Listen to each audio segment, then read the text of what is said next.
Long before cities, before language as we know it, someone walked into a dark cave and left something behind. 20,000 years ago, there were people painting there alone, not for anyone, just because they felt the need to. Where do you think that urge comes from? The need to leave a mark, to be remembered? Write it below. I'm curious. And if you want to hear a story like this every night, don't forget to subscribe. I'll be here tomorrow. Welcome. You have arrived here, in this quiet moment, ready to rest. Before the world had cities, before it had roads or borders, or even the concept of a written word, there was this. A cave in the rolling hills of what is now southwestern France, its walls alive with paint and fire and the breath of human beings who looked at the world and felt compelled to tell stories about what they saw. Tonight, we are going to travel together, very slowly, very gently, back through 20,000 years of darkness and silence. We are going to walk, in our imaginations, into one of the most extraordinary places ever discovered by human eyes. We are going to step inside Lascaux. Let yourself settle now. Find the position that feels most comfortable for your body. Perhaps you are lying down already, your head resting on a soft pillow, your blanket pulled up to your chin. Perhaps the room around you is dark. Perhaps there is a small lamp, casting a warm and amber glow, not unlike the stone oil lamps that burned inside this ancient cave so many thousands of years ago. Breathe in slowly. Hold it for just a moment, and then let it go. You do not need to go anywhere. You do not need to do anything. There is nothing left for you to accomplish tonight. The only journey ahead of you is an inward one, a quiet descent into stillness and sleep. Let's begin. We begin not underground, but outside. Picture the Dordogne region of southwestern France. It is evening. The sun is low and orange, casting long shadows across a landscape of rolling limestone hills, ancient river valleys, and dense stands of oak and hazel. The Vizier River, a wide, slow-moving body of pale green water, winds its way through a valley whose cliffs glow warm gold in the last light of the day. This is a place that has been shaped over millions of years. The limestone here is Jurassic in origin, formed from the compressed remains of ancient sea creatures when this land lay at the bottom of a shallow ocean. Over time, water worked its way into cracks in the stone, dissolving and widening them, carving out the networks of underground chambers and passageways that honeycomb the hills even today. It is karst topography, a landscape defined by its caves. The Vizier Valley holds one of the greatest concentrations of prehistoric cave sites in all of Europe. Within the vicinity of the small village of Axial alone, archaeologists have identified no fewer than 37 decorated caves and rock shelters, along with an even greater number of upper Paleolithic habitation sites. This is the highest density of prehistoric art anywhere on the planet. The valley seems to have held a special magnetism for the ancient peoples of the Ice Age, drawing generation after generation to paint and engrave its walls. But we are not going to any of those other caves tonight. We are going to Lascaux.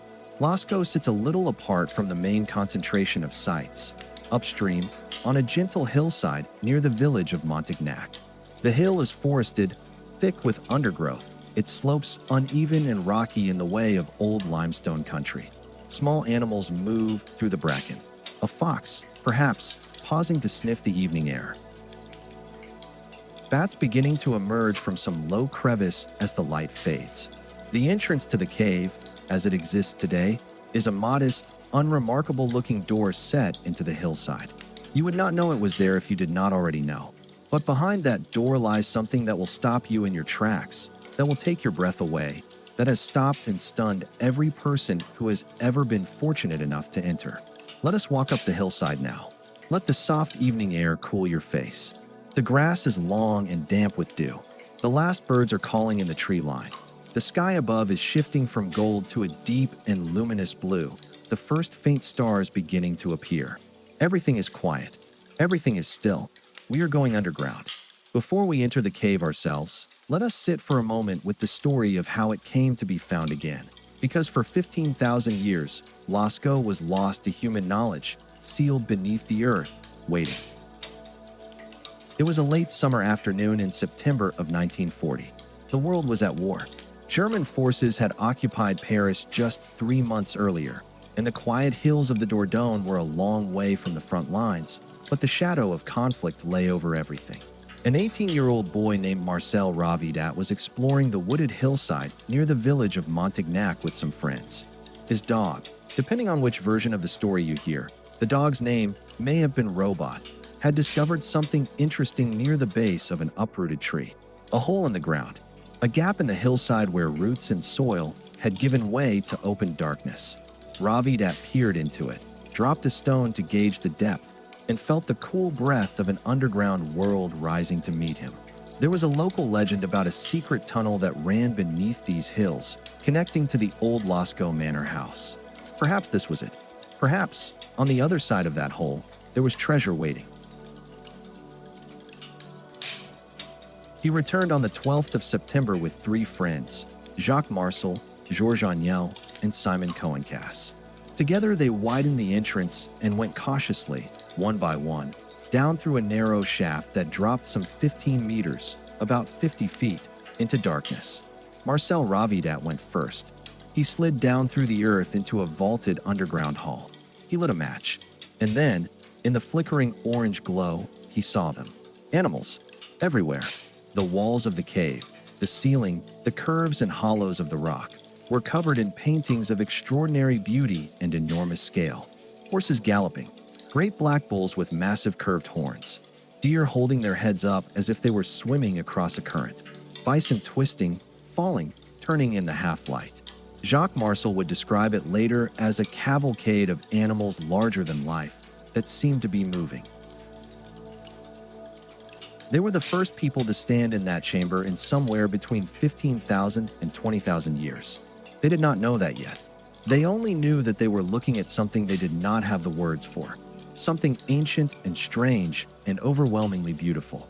They climbed back out. They promised each other to keep the secret. They came back the next day and the day after that, charging their friends a small admission to see the paintings. Word spread, as it always does. Within days, their schoolmaster, a man named Léon Laval, a member of the local prehistory society, had been informed. He went down into the cave skeptically, convinced the boys were playing a trick on him. He saw the paintings.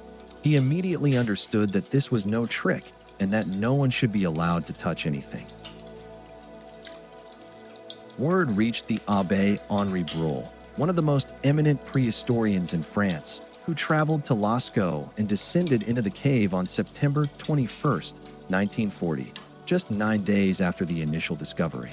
He spent days making detailed sketches, overwhelmed by what he was seeing. He declared the paintings authentic beyond any doubt, prehistoric art of the most extraordinary quality he had ever encountered. Within weeks, the news had spread across occupied Europe and beyond. Even in the middle of a catastrophic war, the discovery of Lascaux shook the intellectual world. Here was proof, dazzling, undeniable proof, that our Ice Age ancestors had not been brutish, unthinking creatures. They had been artists of breathtaking skill. They had looked at the world around them and created something that would outlast everything they knew by 20 millennia. The French government declared Lascaux a national monument in December of 1940, the same year it was found. And in 1948, after the war had ended and the world had slowly tried to piece itself back together, the cave was opened to the public. Daily tours began. Thousands of people came from all over France, from all over Europe, from all over the world, to stand in that underground chamber and feel what Marcel Ravidat had felt on a September afternoon in 1940. They wanted to be close to something that old. They wanted to feel time. And time, as it turned out, was precisely what they were destroying. But we will come to that later. For now, let us follow the Abbé Breuil and the young discoverers down into the cave itself. Let us see what they saw. Close your eyes. You are standing at the entrance to the cave. The world outside is warm. You can hear birds. You can smell the dry, faintly resinous smell of French hillside in late summer, grass, limestone dust, the faint sweetness of wild flowers. You step through the entrance. Immediately, the temperature drops. Not dramatically, perhaps 5 or 6 degrees, but noticeably. The air inside the cave is cool and moist and very still. It has a quality to it, a kind of absolute quiet that is different from outdoor silence. This is underground silence, the silence of stone. The cave is not a single chamber, but a network of interconnected spaces, galleries and passages and recesses that wind through the limestone hill like a system of hollow roots. The entire complex extends for roughly 100 meters in length, and over its surfaces, walls, ceilings, curved recesses, smooth alcoves.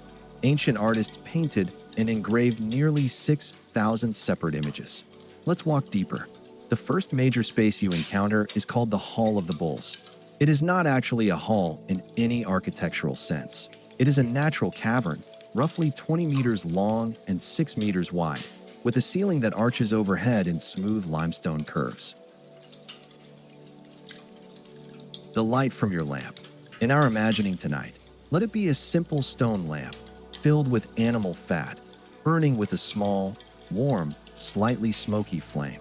Catches the surfaces and sends long dancing shadows across the walls. And there, in front of you, are the bulls. From massive black aurochs, the wild cattle of the Ice Age, ancestors of modern domestic cattle, long since extinct, dominate the hall's walls and ceiling. They are painted in deep black, their outlines bold and fluid, their massive horned heads turned slightly as if they sense your presence. They are enormous. The largest measures 5 meters and 20 centimeters from the tip of its horn to the base of its tail, making it the largest animal depiction ever found in any prehistoric cave site anywhere in the world.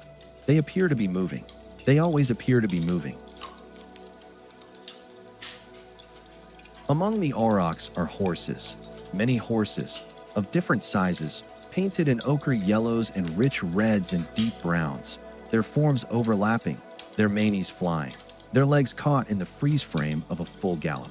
There are stags with great branching antlers. There is a curious figure that some researchers have called the unicorn, a strange, heavy-bodied creature with 2 straight horns projecting forward from its head, unlike any real animal anyone has ever seen. Whether it was mythological, misunderstood, or something else entirely, no one knows. The Hall of the Bulls is just the beginning. Moving further into the cave, we pass through the passageway, a long, narrow corridor lined on both sides with horses, ibex, bison, and deer. The ceiling is low here. You would have to duck, or perhaps crawl, in places. The lamplight shimmers and moves. The animals seem to lean in from the walls as you pass them. Beyond the passageway lies the nave, a wider, higher gallery with some of the cave's most technically sophisticated images. Here is the famous crossed bison, a painting that has intrigued and amazed art historians for decades. 2 bison are depicted facing in opposite directions, their rear quarters overlapping. The way the artist has handled the overlap, using one figure's outline to imply the spatial relationship between the 2 animals, creating a convincing illusion of depth and three-dimensionality, demonstrates a mastery of pictorial space that was not formally articulated in Western art theory until the Renaissance. 20,000 years before the Renaissance. Further still, the apse, a roughly hemispherical chamber whose walls and ceiling are covered in an extraordinary density of engravings. More than 1,000 individual marks are incised into the limestone here, many of them overlapping with earlier engravings. Animals, geometric signs, abstract marks whose meanings are entirely unknown. The surface is so covered in imagery that it can take many minutes of careful looking to begin to separate one image from another. And at the very deepest point of the cave, at the bottom of a vertical shaft that drops 9 meters into darkness, is a scene unlike anything else in the prehistoric world. We will come to that scene in time. For now, let us rest in the Hall of the Bulls. Breathe slowly. You are standing in the Hall of the Bulls, and your lamp is burning, and the paintings are all around you. Let us talk about what is here. The cave contains, in total, close to 600 painted figures and nearly 1,500 engravings. These images fall into 3 broad categories: animals, human figures, and abstract signs. Of these, animals are by far the most numerous. Horses are the most commonly depicted. There are 364 of them, painted in a range of colors and styles, from small and sketchy to grand and detailed. Stags come second, with 90 individual representations. Aurochs, bison, ibex, bears, rhinoceroses, a bird, and a feline all appear. The only human figure in the entire cave, a single, strikingly strange representation of a stick figure man with a bird's head, is found at the very bottom of the deep shaft, and we will get to him in due course. What is notable about this range of animals is what it does not include. There are no reindeer in the main galleries, even though reindeer were almost certainly the primary food source of the people who made these paintings. There are no fish, even though fish were likely an important dietary supplement. There are no images of the plants that these people gathered, no landscapes, no depictions of weather or sky or sun or moon. Only animals and abstract marks, and that one mysterious human figure. The colors are rich and warm and immediate, even after 20,000 years. The artist used a palette of reds, yellows, oranges, browns, and blacks, derived from mineral pigments. Iron oxides including ochre, hematite, and goethite provided the reds and yellows. Manganese dioxide and charcoal provided the blacks. Some areas show the skillful blending of these pigments to create intermediate tones and to model the three-dimensional forms of animal bodies. Lighter and darker areas on the same figure suggest an understanding of light and shadow that we associate with much more recent artistic traditions. These pigments were ground into fine powders and mixed, often with water, which was abundantly available in the cave.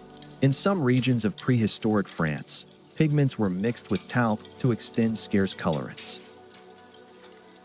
At Lascaux, where ochre was apparently available in good supply, such additions were necessary. The pigments were applied in a variety of ways. Some outlines were drawn with fingers or with simple brushes made from animal hair or plant fibers. Some areas of color were painted with broader strokes, the way one might apply a wash of watercolor. Other sections, particularly the large areas of flat color on the bigger animals, appear to have been applied by spraying, blowing liquid pigment through a hollow bone or tube, or simply spitting it through pursed lips. The slightly hazy, gradated edges of these sections suggest exactly this kind of spray technique. What the artists could not carry with them was height. The upper parts of the cave walls and the ceilings presented a challenge. Archaeological evidence suggests they solved this problem the same way artists would solve it more than 18,000 years later in the Sistine Chapel. They built scaffolding. Post holes found in the walls of the cave indicate where wooden beams were inserted to support platforms. The artists lay on their backs or crouched in uncomfortable positions and painted above them in flickering lamplight, unable to see the full composition of their work, trusting their hands and their knowledge of the animal forms they were depicting. The use of lamplight is itself significant. Stone lamps found within the cave, simple concave stones filled with animal fat and using a twisted fiber wick, would have produced a warm, unsteady light quite different from the flat, even illumination we are accustomed to. This flickering light interacted with the natural texture and curvature of the cave walls in ways that gave the painted animals a quality of movement and life. A horse painted on a rounded surface, seen in the swaying light of a held lamp, would genuinely appear to breathe, to turn its head, to break into motion. Some researchers have suggested this was deliberate, that the artist specifically chose locations on the walls where natural features could be incorporated into the image, using a projecting ledge as a horse's haunch or a curving hollow as the swell of a pregnant belly.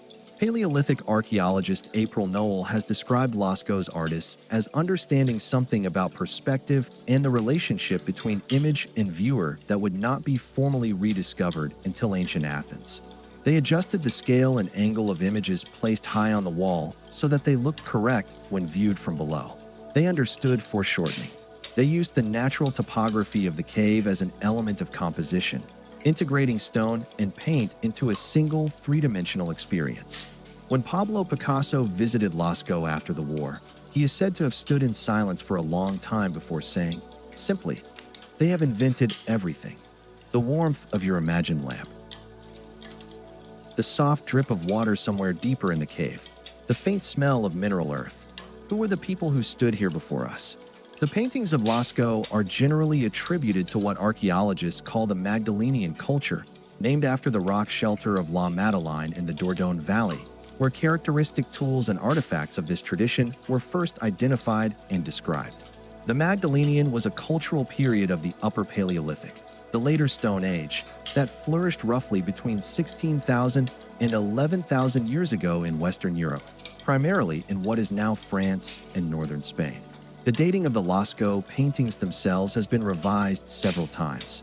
Initial estimates place them at around 15,000 years old.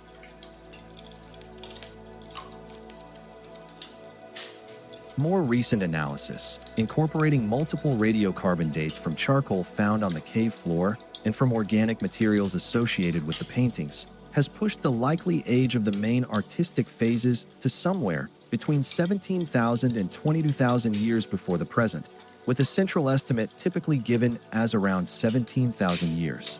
This places them in the early Magdalenian, during the coldest phase of the last ice age. The world these people inhabited was profoundly different from the landscape of the Dordogne today. The ice sheets of the last glacial maximum had not yet fully retreated. The climate was colder and drier, and the vegetation of what is now lush southern France was more characteristic of a cold steppe or tundra, grasslands and scrubland, with some patches of forest in protected valleys. Vast herds of large mammals roamed this landscape. Reindeer, wild horses, aurochs, woolly mammoths further north, bison, woolly rhinoceros, cave lions, cave bears, ibex. The Magdalenian people were hunter-gatherers. They moved with the seasons and the herds, following the migrations of reindeer and horses, hunting and fishing and gathering plant foods according to what the land offered. They were not, in any useful sense, primitive. Their material culture was sophisticated and rich.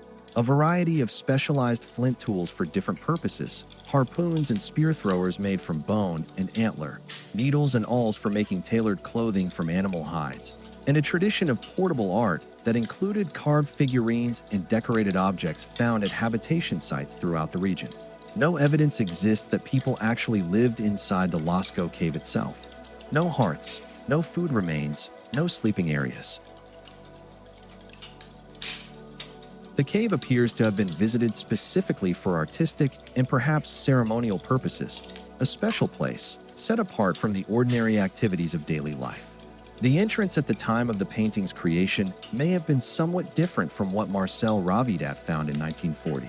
The original narrow shaft may have been the only way in, making entry a deliberate, somewhat effortful act that would have marked a clear boundary between the world outside and whatever went on inside.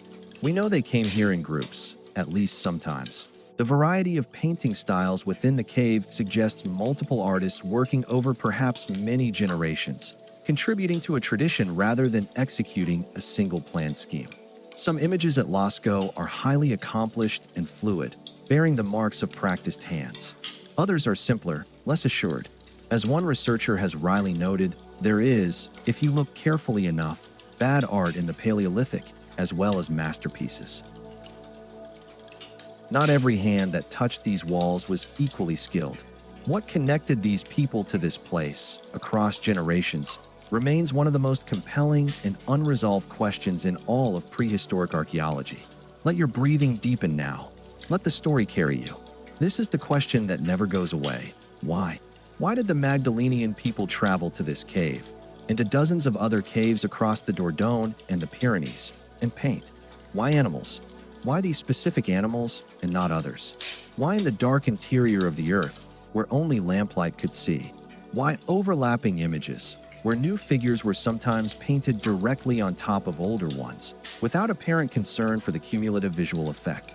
These questions do not have simple answers.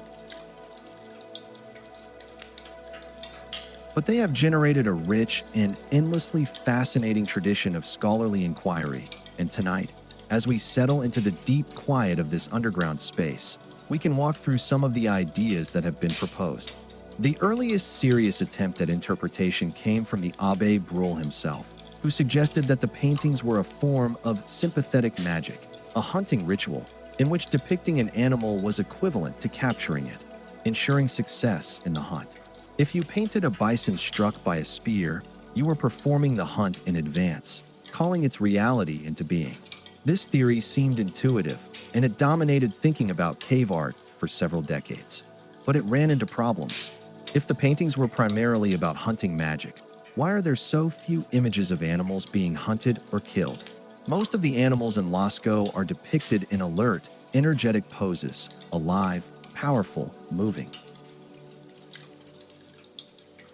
And why?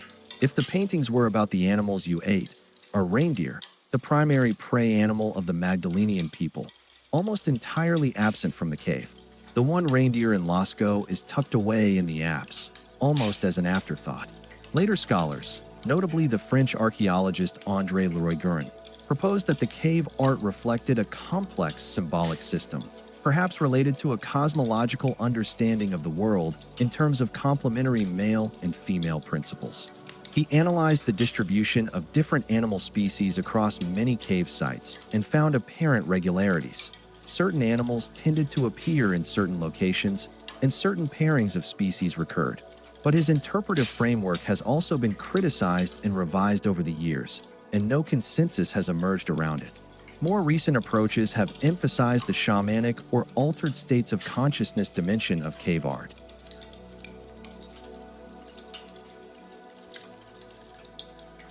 Some researchers have proposed that the caves were used for rituals in which participants deliberately induced trance states through fasting, sensory deprivation, rhythmic drumming, dancing, or perhaps the use of psychoactive plants, and that the images on the cave walls were either visions from these trance states recorded in paint or representations of a spirit world that was accessed through such practices. The deep interior of a cave, dark, acoustically resonant, removed from the ordinary world, would have been an ideal setting for such rituals. Others have read certain configurations of marks in the caves as evidence of early astronomical knowledge. Some researchers have proposed that specific groupings of dots and marks at Lascaux correspond to particular star clusters visible in the upper Paleolithic sky, including the Pleiades and the constellation we now call Taurus.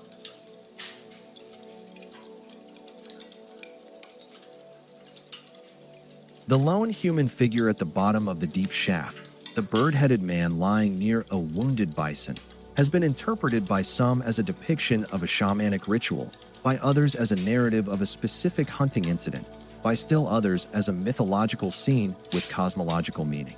And then there is the simplest possibility, that these were works of art created for the love of making images, that the human desire to represent the visible world, to make marks that say, I saw this, I felt this, this is what my world looked like, is as fundamental a drive as hunger or sleep.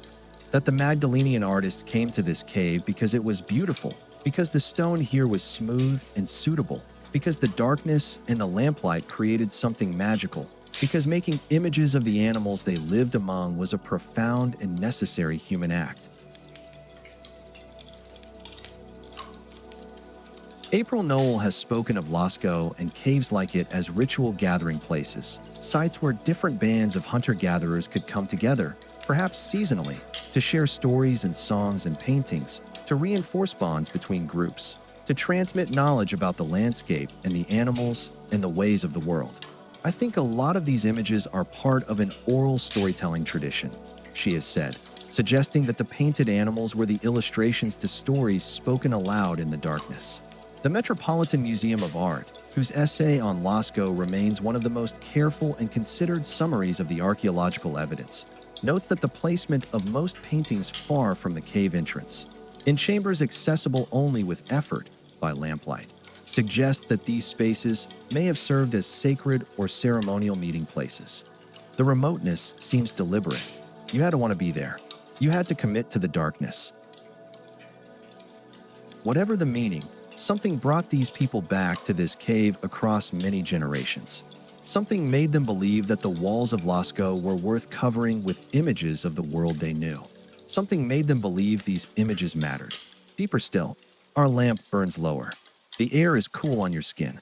At the back of the cave, there is a vertical shaft, a near-circular opening in the floor of the apse, dropping about 9 meters into a small underground chamber. In 1940, A ladder was required to reach the bottom. Today, the shaft remains one of the most physically inaccessible parts of Lascaux. At the bottom, there is a single scene painted on the cave wall, and it is unlike anything else in the entire tradition of Ice Age cave art. A man, a human figure, rare enough in Paleolithic art, is lying on his back. He is depicted in a simplified, almost abstract style compared to the extraordinary naturalism of the animals in the galleries above. He is stick-like, angular, his arms stretched out to his sides, his body at an angle suggesting a fall or a lying position. He has the head of a bird, a long, straight beak, rather than a human head. Near one of his hands is a bird on a stick, mounted on a pole, a staff perhaps, or a totem. Beside him is a great bison. The bison is painted in the same rich, powerful naturalistic style as the animals above. It has been pierced by a spear. The weapon passes through its flank, and the animal's entrails appear to be spilling out. The bison's head is lowered, its tail raised, a posture that suggests the animal is in its death throes. To the left of this scene, a woolly rhinoceros walks away, its back to the viewer. It does not appear to be involved in the central confrontation. Beneath the rhinoceros are a series of dots, paired marks arranged in a line. That is the entire scene. In over 80 years of scholarly discussion, no one has arrived at a definitive explanation of what this scene represents. The theories are numerous and fascinating. Some researchers read it straightforwardly as a narrative hunting scene. A man has been gored by a bison. His spear has pierced the animal but not yet killed it, and the man lies dying or stunned. The bird-headed staff beside him might be a marker of his clan or group. Others have proposed a shamanic interpretation. The bird-headed figure is a shaman in trance, the bird being his spirit animal or totem, and the scene depicts a visionary journey, a ritual death and rebirth narrative enacted in the sacred darkness of the deep cave. The rhinoceros departing the scene might be a spirit guide moving on to the other world.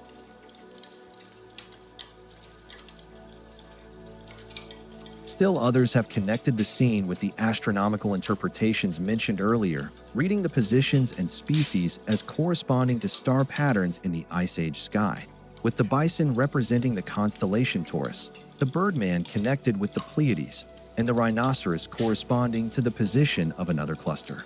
What is undeniable is the singularity of this image within the cave.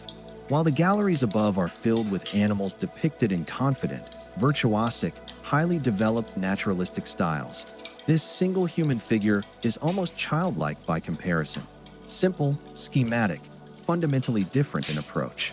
Whether this difference reflects a deliberate artistic choice, a different artist, or some conventional distinction between the way humans and animals were allowed to be depicted, we cannot say. The shaft is at the bottom of the cave. It is the most private, most inaccessible, most effortful to reach. It holds the only human figure. Whatever this scene meant, it was not meant to be easily found. Let your body sink a little heavier. Let your thoughts drift, following the story wherever it wants to go. The more you learn about how the Lascaux paintings were made, the more extraordinary they become. The tools were simple, the materials derived entirely from the natural world. And yet what was produced with those simple tools and natural materials has outlasted every human civilization that has risen and fallen in the 20,000 years since. The pigments were prepared with considerable care. Mineral ochres, iron oxides found in veins of colored stone throughout the region, were the source of the reds, yellows, and oranges. These were ground on flat stone pallets, using stone grinding tools, until they became a fine powder. That powder was then mixed with water to create a paint. In some cases, animal fat may have been added as a binding agent, though at Lascaux the evidence suggests water alone was often sufficient. The black pigments were more varied and technically interesting. Charcoal, readily available from fires, was one source. But analyses of the black pigments at Lascaux have revealed the use of manganese dioxide as well, and sometimes mixtures of the two. One study found traces of reindeer antler in some of the pigments, either because antler was being carved nearby, scattering fine particles into the paint, or because ground antler was deliberately added as a component.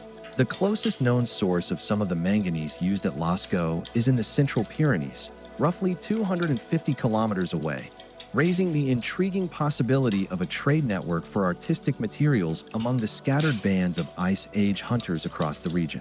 For applying the paint, the artist used several different techniques. Simple finger painting, drawing lines directly with pigment-coated fingertips, accounts for some of the less formal marks. For more controlled line work, brushes made from animal hair, or from moss, lichens, or plant fibers would have served. For the large flat areas of color on the bigger animal figures, a broader application tool was needed, perhaps a pad of moss or fur held in the hand. And for the distinctive soft-edged areas that appear to have been sprayed or blown, the simplest explanation is that the artists put pigment solution in their mouths and spat it through puckered lips or through a hollow bone tube onto the cave wall.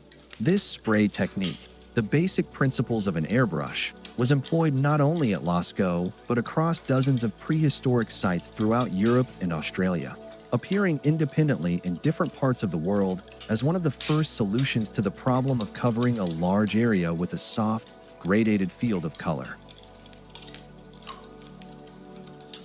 The hand stencils found at other sites, the outlines of human hands made by placing a hand against the wall and blowing color around it, are the most intimate examples of this technique. The lamplight deserves a moment of attention. At least one complete stone lamp was found within the cave, along with fragments of others. These were simple objects, a concave depression in a flat piece of stone filled with animal fat, almost certainly the rendered fat of deer, horse, or bison, with a twisted wick of plant fiber or moss. Such a lamp burns with a small, warm, somewhat unsteady flame, producing more light than a match but less than a modern candle. In a completely enclosed cave, with no other light source, this would have been the entire visible world. The implications are profound. The artists at Lascaux worked by such a lamp, each painter surrounded by a small, moving circle of warm orange light, with utter blackness beyond its edges. The ceiling paintings would have been executed lying on scaffolding planks in near darkness, the lamp held awkwardly at arm's length, the artist unable to see more than a small section of the composition at any one time. The famous Hall of the Bulls, with its massive, perfectly proportioned bulls and its sense of dynamic overall composition, was created under these conditions. Every brushstroke, every moment of shading, every blended transition between colors was accomplished in flickering near darkness by people who carried the entire image in their heads. When archaeologists with modern electric torches finally examined the Hall of the Bulls in 1940, they were seeing it as it had never been seen by its creators, in clear, even, shadowless light.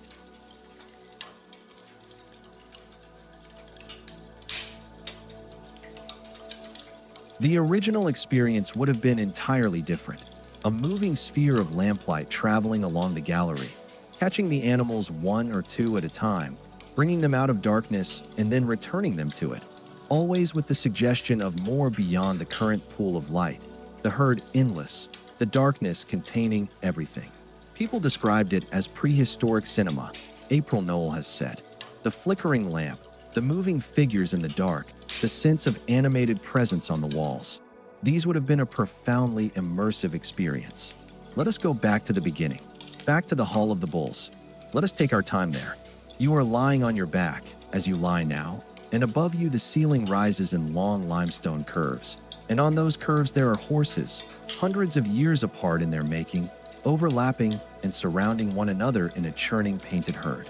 To your right, the first of the four great aurochs. The aurochs, Bos primigenius, was the wild ancestor of domestic cattle, a massive beast that stood nearly 2 meters at the shoulder and carried long, forward-curving horns that could measure 1.5 meters from tip to tip. It was hunted to extinction in Europe in the 17th century, the last known individual dying in Poland in 1627. But here in the Hall of the Bulls, painted in confident, sweeping black lines on pale limestone, these animals live still. The largest of the four measures more than 5 meters. For scale, that is roughly the length of a mid-sized car and a half. The painter did not need to look at a reference. The outline was drawn from memory, from deep familiarity with a body observed hundreds of times in life. The particular way the shoulder rises above the back, the slight downward slope toward the haunch, the massive head set low on a muscular neck, the specific angle of the horns as they sweep up and then forward. The outline is confident. There are almost no corrections, no hesitations visible in the line. This was a practiced hand. Between and around the bulls, horses move in every direction. Some are red-brown, painted in warm ochre. Some are black. Some are outlined only, their bodies left unpainted. Some are small, positioned between the legs of the great bulls as if at a distance in the field. Some are painted with a slight curve that follows the contour of the cave wall, so that when you move the lamp, the horse seems to lean forward into space. Above the bulls, a frieze of small stags swims toward the right.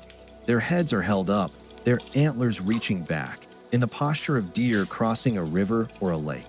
Only their heads visible above the surface, legs tucked beneath them.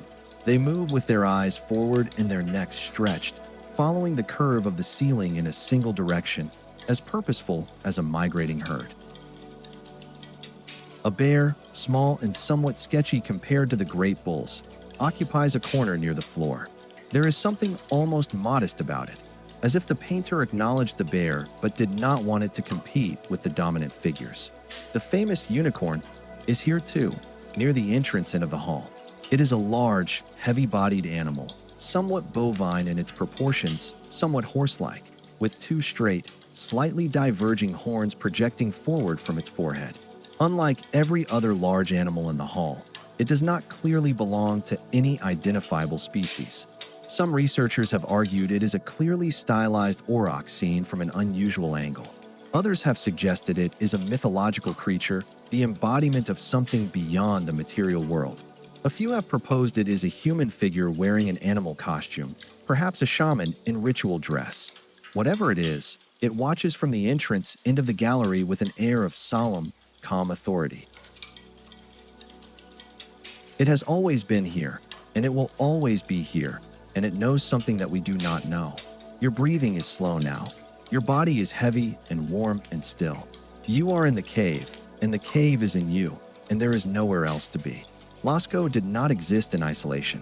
It was part of a broader tradition of decorated cave art that stretched across much of Ice Age Western Europe, from northern Spain across southern France, into the Pyrenees and beyond.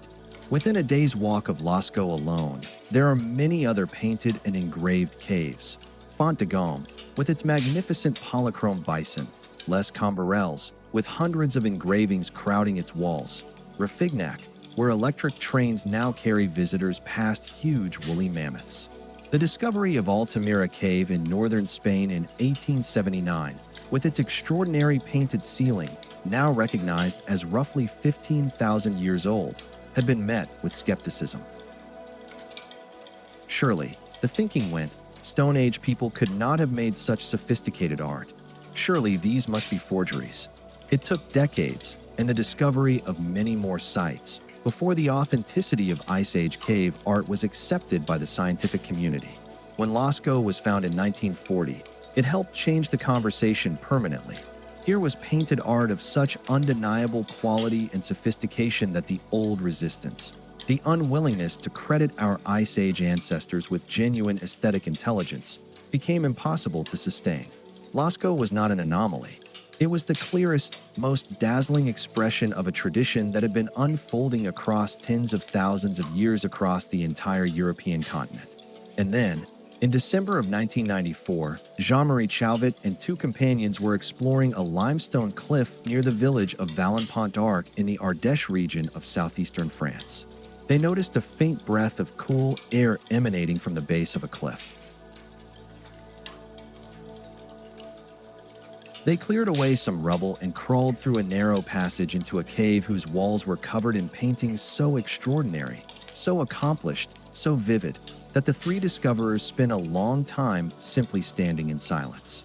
The Chauvet Cave, as it is now called, contains more than 400 animal images: lions, rhinoceroses, mammoths, horses, bison, bears, reindeer, aurochs, ibex. The paintings are executed with stunning technical mastery, shading, foreshortening, multiple overlapping figures creating a sense of depth and movement that surpasses even Lascaux in some respects. When radiocarbon dates were obtained, the results were astonishing. The Chauvet paintings were approximately 32,000 years old, nearly twice the age of Lascaux. What had seemed like a long trajectory of artistic development, with Lascaux representing a kind of pinnacle, now appeared much more complex. Sophisticated parietal art had appeared very early in the Upper Paleolithic and had persisted, developed, and diversified over an almost incomprehensible span of time. The World History Encyclopedia notes that the tradition of European cave art spans a period of roughly 20,000 years, from the earliest known examples at Chauvet to the last at sites in Spain dated to around 10,000 years ago. This is 4 times the span of time from ancient Egypt to the present day. To contemplate this tradition is to confront the sheer depth of human time in a way that is both humbling and, in a strange way, comforting. We have been making art for a very, very long time. From 1948 until 1963, visitors came to Lascaux in their thousands. At the peak of the tourist period, perhaps 1,200 people per day were descending the shaft into the cave, moving through the galleries, exhaling carbon dioxide, bringing in on their clothes and skin the bacteria and fungi of the surface world. The effect was catastrophic, and it was not immediately recognized. The cave had been sealed for 15,000 years. In that sealed state, it had developed a remarkably stable internal climate, constant temperature, constant humidity, a delicate ecological balance of microorganisms that coexisted with the painted walls without harming them. The paintings had survived because nothing changed. Nothing came in. Nothing went out. The visitors changed everything. Their breath raised the carbon dioxide levels in the cave air. Their body heat raised the temperature slightly. The introduced microbes began to multiply. Within a few years, a green disease, patches of green algae, had begun to appear on the cave walls.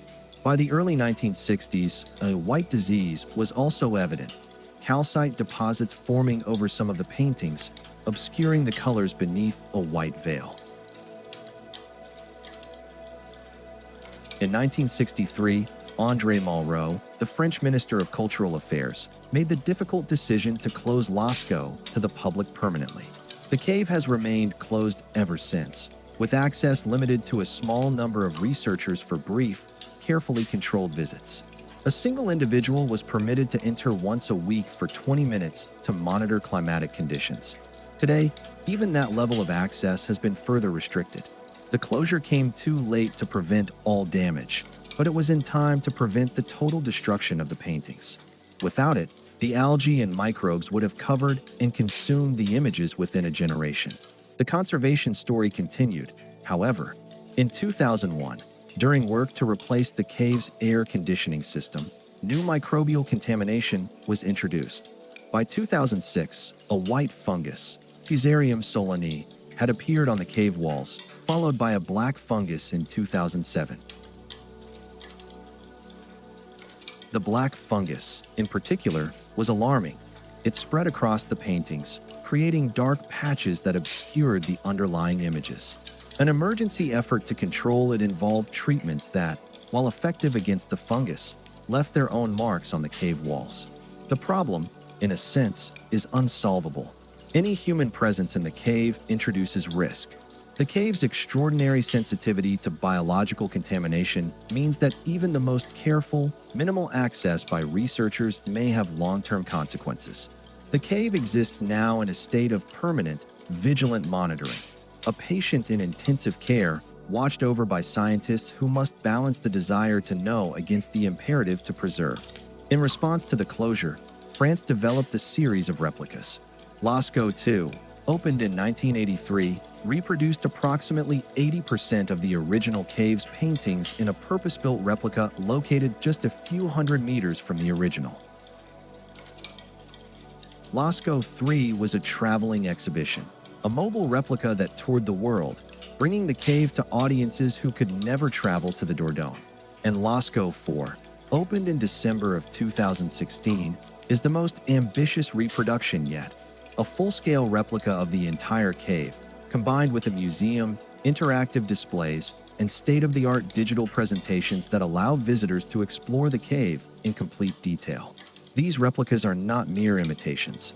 The techniques used to reproduce the paintings, involving laser scanning of the original cave surfaces, precisely fabricated stone panels, and painstaking application of mineral pigments by skilled artists, are themselves significant achievements. The Lascaux replica has been praised by archaeologists for its faithfulness to the original. But they are replicas. The original cave remains closed, its paintings still inside, still aging, still in the dark. 15,000 years of light went by, and then an accident opened it, and then the world came and breathed on it, and now it is quiet again. Let your eyelids be heavy. Let the darkness behind them be warm and full. The Metropolitan Museum of Art, in its essay on Lascaux, notes that the paintings of the Upper Paleolithic represent the earliest unequivocal evidence of the human capacity to interpret and give meaning to our surroundings. Before Lascaux, before the decorated caves of the Dordogne and the Pyrenees, before all the carved figurines and engraved bones and pierced shells found at Upper Paleolithic habitation sites, human cognitive life, the internal world of imagination and symbol and story, is largely invisible to us. It almost certainly existed in some form among earlier human populations and possibly among Neanderthals. But at Lascaux and Chauvet and the other great painted caves, something shifted and became undeniable. These people thought in symbols. They perceived the world in narrative terms. They saw animals and felt the need not merely to kill and eat them, but to represent them, to make marks that preserved something of their power and beauty and presence. They had aesthetic preferences. They developed traditions and passed them on. They made things that lasted. The EBSCO Research Anthropology essay on the cave paintings observes that this shift towards symbolic, artistic behavior, appearing with the Upper Paleolithic peoples who replaced Neanderthals across Europe, represents something fundamental about what it means to be behaviorally modern. Not just anatomically modern, not just bodies shaped like ours, but minds shaped like ours. Minds that reached for metaphor. Minds that imagined the future and the past. Minds that understood death and felt the need to make something that would outlast it. 20,000 years after the last Magdalenian artist pressed their palm against the wet limestone of Lascaux, we are still making pictures. We are still telling stories. We are still marking the walls of our world with evidence of what we saw and felt and imagined. The technology has changed beyond anything those artists could have imagined, but the fundamental human drive that animated their lamplight work in the darkness of that cave has not changed at all.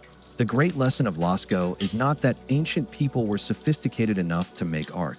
The lesson is that they were like us, that the qualities we value most in ourselves, imagination, beauty, story, the desire to share what we have seen with others who are not there, are not products of civilization or progress or the accumulation of knowledge. They are older than agriculture, older than cities, older than writing. They emerged with us, with these beings who walked out of Africa 100,000 years ago and spread across the earth and found themselves, eventually, in the hills of southwestern France, carrying lamps into the darkness to paint the animals they knew. Your breath is very slow now. The cave is very quiet. Let us begin to make our way back. Not quickly, there is no hurry. We will move through the gallery spaces one more time, very slowly, letting the images pass over us the way images pass in the space just before sleep. The shaft, with its silent scene, the bird-headed man, the wounded bison, the departing rhinoceros, the row of dots. Whatever it means it absolutely. It has meant it for 20,000 years. It will go on meaning it long after we are gone.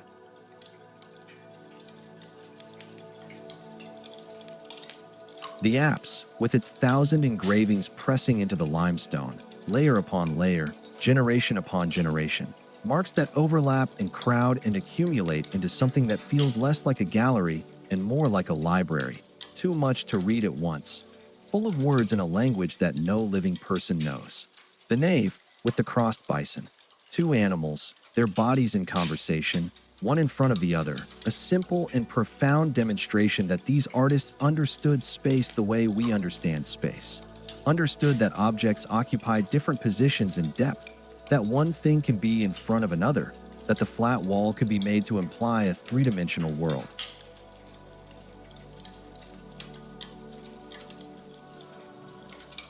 The passageway, narrowing around us, the animals on either side leaning close, horses and ibex and deer pressing in through the lamplight, and then opening again into the Hall of the Bulls, where the great aurochs wait, patient and massive and endlessly present, their black outlines as bold and confident and alive as they were the day they were painted. The Hall of the Bulls, the four great bulls, the swimming deer, the horses, always the horses, the unicorn at the entrance, watching. Slowly, very slowly, we make our way back up the shaft. The cool air of the cave is replaced, gradually, by the warmer air of the hillside above. The darkness gives way to the darkness of a summer night outside, different, open, infinite rather than enclosed. You are standing on the hillside again. The limestone dust is under your feet. The trees are dark shapes against a sky brilliant with stars. You look up. The Milky Way stretches from one horizon to the other, a river of light, as it would have appeared to the Magdalenian artists who painted the animals below your feet. They saw the same stars. They lived under the same sky. They felt the same cool night air on their faces when they emerged from the cave after a session of painting. Perhaps they felt what you feel now, that sense of smallness and connection, of being one very brief and temporary consciousness under an infinite sky, linked by that sky to every consciousness that has ever looked up from this turning world. The animals are still in the cave. They will always be in the cave. Patient, powerful, moving in their frozen gallop, washed over now by the careful hands of scientists rather than the reverent hands of their creators, but no less present, no less alive. The lamp is out. The cave is dark. The painted horses are running in the dark. They have been running for 20,000 years. They will keep running long after we are gone. Soft cave soundscape returns, water dripping, deep silence, gentle underground stillness. You are very still now. Your body is heavy and relaxed, sinking gently into the surface beneath you. Your breathing is slow and regular, each breath a little deeper, a little softer than the last. There is nothing you need to do. There is nowhere you need to be. The world outside this moment is quiet and still, and it will wait for you. Picture the cave one last time, if you like. Not the whole cave, just a small part of it. Just one painting.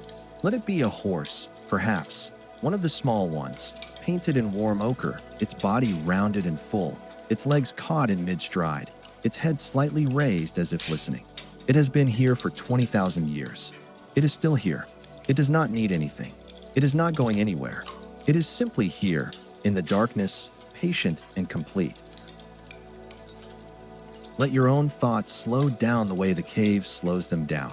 Let the stillness of deep stone come into your body.